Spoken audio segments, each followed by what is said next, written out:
So welcome, Rabbi Telushkin, who has brought us so much wisdom and comfort and good cheer to Am Yisrael. And we look forward so much to your words. Thank you for being here.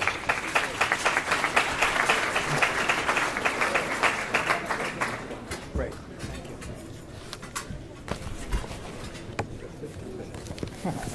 Thank you. Believe me, I'm aware of that.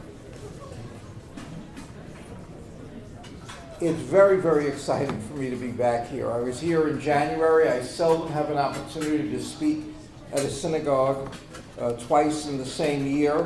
And I was here when I heard of the plans you had, and the building was nearing completion. And this is very exciting for a variety of reasons. One is, we keep hearing demographic reports about not good things going on in Jewish life and pessimistic conclusions. There's a famous essay by Simon Ravitowitz, Israel, the Ever-Dying People, in which he showed that in every generation, Jews predicted we were coming to an end. It starts with Abraham, who at least had a legitimate basis. He was 99 and didn't yet have the heir he wanted.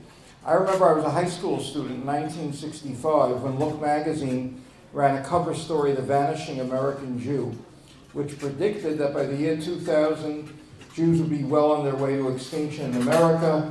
It's now 2018. Look at the Jewish people and look at Look magazine.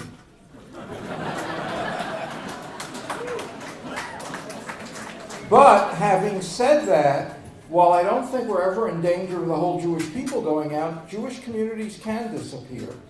And Rabbi Alush asked me to come up with some idea of a vision, motivating, guiding the synagogue, and a particular Talmudic text occurred to me, which raises a number of questions, and I think the affirmative answers to those questions can help guarantee a very vibrant community. Strangely enough, this text is not that well known, though it appears on the same page of the Talmud as probably the single most famous anecdote told in the Talmud, where a non-Jew approaches Hillel, and people think that what the non-Jew asked Hillel was, teach me the essence of Judaism while I'm standing on one foot, to which Hillel replies, Da'alech asani, what's hateful unto you, don't do unto your neighbor. What people don't realize was the non-Jew actually asked Hillel a different question. He said, Gaireni almanat, convert me to Judaism on condition you can teach me the essence in one foot. It was more in the nature of a halachic question. And Hillel answers with this ethical principle. And it then gets reinforced in a second incident told at the bottom of that same page in the Talmud with a rabbi's conjecture on what are the first questions we're asked when we die and come before the heavenly court. And most people, when I ask them to guess, I wouldn't do it with this audience. There are too many Talmidei Chachamim. There are too many people who know a lot here. There are too many. If I asked it here and tried to have people conjecture, I'd say rabbis can't answer. I have a different question for the rabbis. Name the 613 commandments. But in any case, the rabbis say that the first question is going to be Nasata v'natata b'emunah. Did you conduct your business affairs honestly? It's very fascinating that that's what they come up with first.